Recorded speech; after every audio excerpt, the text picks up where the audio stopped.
Pemirsa, tim kuasa hukum keluarga M. Rashad Ramzi atau Aji, pemuda yang dikeroyok di depan kantor RRI Jambi pada 1 April 2024 lalu, meminta ketegasan polisi dalam mengusut kasus ini. Pasalnya, akibat pengeroyokan tersebut, kliennya hingga kini masih belum sadarkan diri akibat luka serius pada bagian kepala.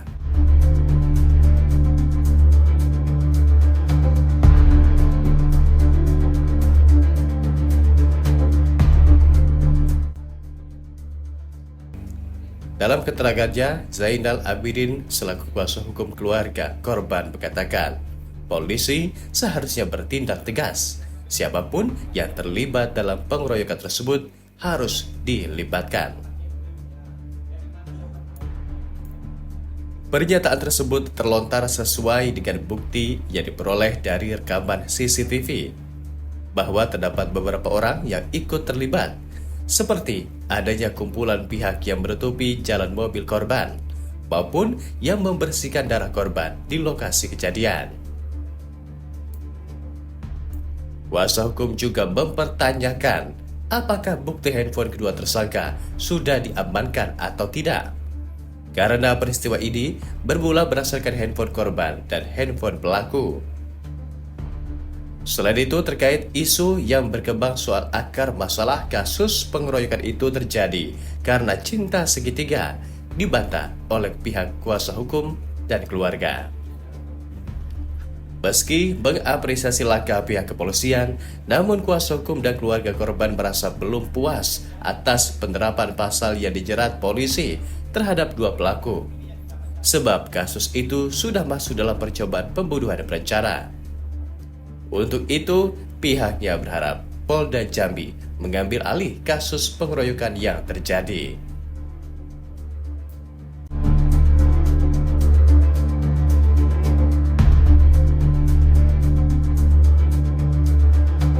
Langkah hukum, ya. Kami dari keluarga berharap di sini apapun yang dilakukan dari pihak kepolisian kami sudah apresiasi. Akan tetapi di sini, menurut hemat kami terhadap apa yang dilakukan pihak kepolisian, kami berharap bertindak tegas. Siapapun yang terlibat di dalam pengeroyokan pada malam tanggal 1 itu, saya berharap itu dilibatkan semua di dalam perkara ini. Jadi saya berharap siapapun yang terlibat sesuai dengan bukti yang kami peroleh dari rekaman CCTV itu, kami berharap pihak kepolisian melibatkan semua itu, ya, baik yang nutupin jalan terhadap mobil korban ataupun yang membersihkan alat bukti atau menghilangkan alat bukti, contoh darah yang dihilangkan dampak jelas terhadap dalam videonya bahwa ada beberapa orang yang menghilangkan barang bukti itu, yang disiram pakai air, ada yang bawa ember. Jadi menurut kami itu tadi, saya berharap dari pihak kepolisian untuk menarik semua, untuk melibatkan semua dalam perkara tersebut. Yang kedua, saya berharap dari pihak Polda, kami berharap kasus ini segera diambil alih kepada Polda Provinsi Jambi, ya. Karena kami merasa di sini kami kurang puas yang ditangani saat ini. Karena kenapa cuma berdua orang jadi tersangka, sedangkan kita punya jelas alat bukti yang kita dapat berdasarkan video visualnya dari CCTV itu bukan 2 orang, banyak yang terlibat di dalam situ. Jadi saya berharap pihak Polda segera mengambil alih kasus terhadap pengeroyokan pada tanggal 1. Yang ketiga, terhadap barang bukti yang kami tidak dapat informasi dengan pihak kepolisian. Apakah bukti handphone pelaku yang sudah ditahan 2 orang, apakah diamankan atau tidak, kami tidak tahu. Karena berdasarkan terjadinya peristiwa ini adalah berdasarkan dari elektronik, dari handphone ke handphone. Bermasalahnya itu munculnya dari handphone, dari sosmed.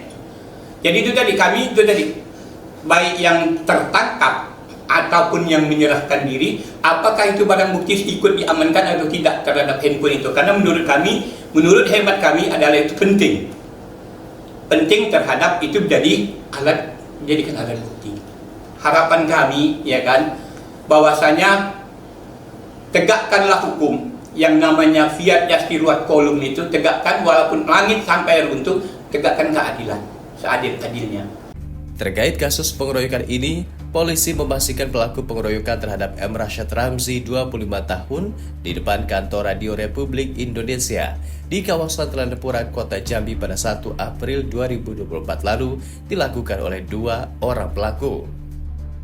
Dalam kejadian pengeroyokan tersebut, Polresta Jambi telah menangkap 2 orang pelaku, yakni Arli dan Faras, yang juga anggota komunitas mobil bernama Get Up Jambi. Atas perbuatannya, kedua pelaku dikenakan pasal 170 dengan ancaman hukuman di atas 5 tahun penjara. Dari Jambi, tim liputan melaporkan untuk Jambi 28 TV.